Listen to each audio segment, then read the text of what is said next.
안녕하세요, 속보입니다. 오랜만에 속보였네요. 시장이 좀 흔들림이 있었어요. 어젯밤에 미국 시장에서 엔비디아가 3% 하락하면서 시가총액 1등 자리를 하루 만에 내줬다, 이런 이야기들도 있었고요. 그리고 금리가 어떻고 달러가 어떻고 이런 이야기가 있었습니다. 그런데 오늘 제가 말씀드리고 싶은 포인트는 엔화예요. 엔화 이야기가 정말 중요한데요. 그 내용을 소개해 드리도록 하겠습니다. 우선 어제 미국 시장에서 조정을 좀 받았는데요. 그 이유는 한마디로 표현하면은 너무 많이 올라서 너무 많이 올랐어, 그만 좀 욕심내, 이런 분위기였다라고 볼 수 있습니다. 주식시장이 과매수 구간이었다라는 거고요. 그런데 좀 아이러니한 게 있어요. 과매수 구간인데 의외로 Fear and Greed Index, 그러니까 이제 공포와 탐욕 지수로 놓고 보면 지금 공포 구간에 있습니다. 주가는 올랐는데 이 지수를 사람들이 공포를 느끼고 있는지 탐욕을 느끼고 있는지를 보면 공포를 느끼고 있다는 거야. 주가는 이렇게 높은데 왜 그런가 봤더니 지나친 쏠림 때문에 엔비디아로만 쫙 가고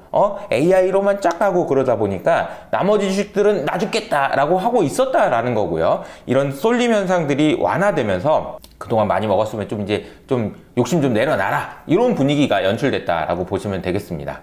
그리고 비트코인 최근에 좀 많이 빠지고 있어요. 그래서 황국님이 얼마 전에 122평선 깨져가지고 나 전량 매도한다라는 얘기가 있는데 너는 어떻게 할 거냐라고 얘기해서 그 부분에 대한 소개를 좀 해드리면, 저는 비트코인을 있잖아요, 사고 팔 수 있다라고 생각하는 자산이 아닙니다. 제가 생각하는 비트코인은 얘는 있잖아요, 아직 어떻게 응애 애기예요. 얘가 왜 오르는지 왜 빠지는지에 대해서 많은 사람들이 설명하려고 노력하지만 정확한 설명은 아무도 없다고 생각하고요. 그렇기 때문에 무슨 차트를 이용해서 뭘 이용해서 하나도 안 맞는다고 생각합니다. 아직은 정형화된 투자 툴이 없다라고 생각하기 때문에 이 자산을 뭘 다 팔고 다 사고 이런 거는 전략을 저는 세울 수가 없고요. 그럴 능력이 안 된다는 걸 이미 깨달았습니다.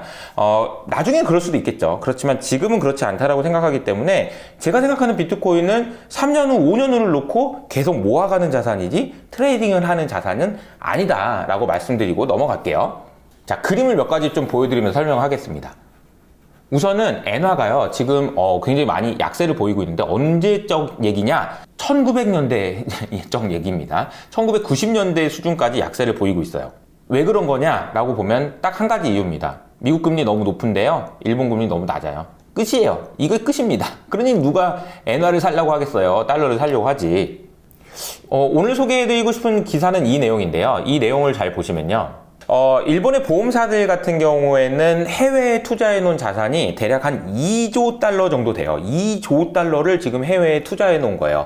근데 2조 달러라면 우리 돈으로 그러면 한 2,600조 원 정도 되는 거잖아요. 그럼 엄청난 돈을 해외에다가 투자해 놨어요. 여러분이 만약에 미국 주식을 1,000억, 2,000억 막 이렇게 들고 있다고 생각해 보세요. 근데 그 주식이 환율의 변동에 의해서 가격이 움직여. 그러면 얼마나 밤에 잠이 안 오겠어요. 그러니까 이 사람들이 무슨 생각을 하냐면은, 보험회사들이 엔화가 어떻게 움직이는지와 상관없이 안정적으로 자산이 유지될 수 있도록 파생상품 거래를 좀 하자라는 생각을 할 수 있는 거고요. 그러니까 엔화가 강세가 됐다는 걸로 우리가 손해나면 안 되지. 그러니까 그거를 막으려는 그런 해지를 해보자라는 수요들이 있었는데요. 자, 이 그림이 정말 인상적이었어요. 이 그림에서 보시는 것처럼, 자, 보실래요?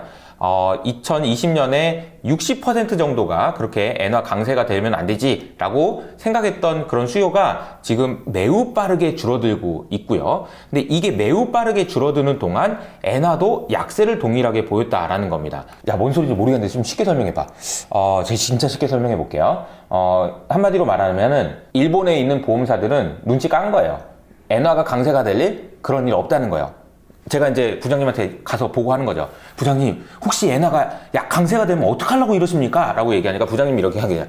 효석아, 엔화가 강세하겠냐? 너는 아직도 생각이 없냐? 어이구, 정말 좀 답답해. 그런 거래 하지 마. 괜히 돈만 낭비하고. 하지 마. 이렇게 분위기가 연출되고 있다는 거고, 일본의 보험사들이 그렇게 생각하고 있다는 얘기는 일본 엔화가 강세가 되기 좀 어렵겠다라는 생각. 그럼 일본 엔화가 약세가 되겠는데, 앞서 말씀드린 대로 1990년대 이후로 가장 약세라는 점을 감안해 보면 이거 참 머리 아픈 일이 일어날 수 있다라는 겁니다. 그런데 잘 아시는 것처럼 최근 5월 달에 일본 엔화에 대규모 개입이 있었다는 걸 알고 계시죠? 이거는 정말 있으면 안 되는 일인데 제가 그냥효를 통해서도 소개해드리고 했었는데 대략 한 일본 돈으로 한 10조 엔 정도를 사용했고요. 우리나라 돈으로 따지면 거의 한 80조 원에 가까운 어마어마한 돈을요, 이틀 만에 엔화 약세를 막아보겠다고 BOJ에서 썼습니다. 명백한 환율 개입이죠. 그런데 어제 환율 보고서에서 재밌는 내용들이 나왔어요.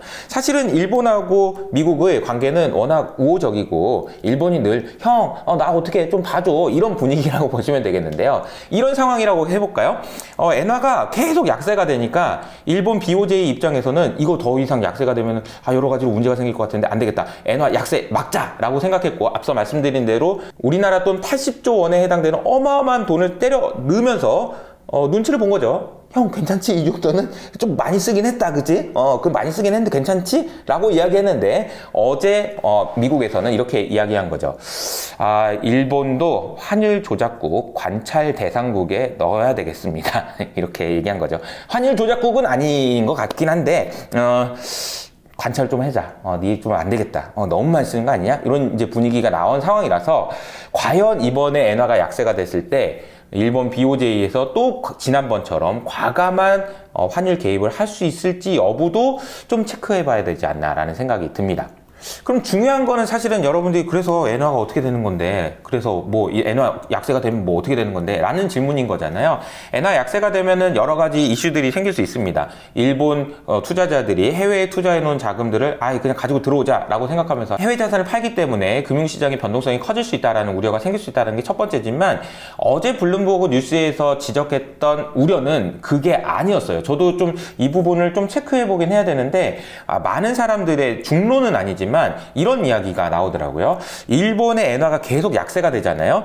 그럼 일본의 엔화가 약세가 됐을 때 생길 수 있는 문제가 뭘까요? 우리나라 수출 기업이죠. 일본은 엔화가 약세가 돼서 토요타가 장사를 잘할 수 있는데, 우리나라 기업은 그렇지 않을 수가 있어서 우리나라, 대만, 중국을 집어넣고 얘네들이 환율 전쟁을 할 수 있다, 이런 이야기를 하고 있습니다. 환율 전쟁? 무서운 얘기인데? 이거 너무 오랜만에 들어본 얘기죠. 각 국가별로 자국의 환율을 경쟁적으로 약세로 만들겠다라는 이야기인 거예요. 그러니까 다시 말하면 이런 상황이 벌어질 수 있다라는 가능성, 여러분이 염두에 주실 필요가 있는 것 같고요. 우리나라의 원화도 역시 예외는 아니어서 우리나라 원화 약세 가능성에도 대비를 하실 필요가 있는 것 같습니다. 어제 좀 시장이 좀 조정을 받았고, 핵심적인 이유는 많이 오른 종목에 대한 차익 실현 욕구가 강해질 시점이다라는 생각을 하시는 게 필요할 것 같고요. 만약에 그동안 올해 돈을 많이 버셨다라는 분들이 있다면, 그래, 배부른데 좀 뭐 내려놔 볼까? 이런 좀 여유 있는 생각을 가지시는 것도 필요하지 않을까라는 생각이 듭니다. 오늘 내용이 좋으셨다면 구독과 좋아요 버튼을 잊지 마시고요. 저는 여기서 인사드리도록 하겠습니다. 지금까지 속보요였습니다.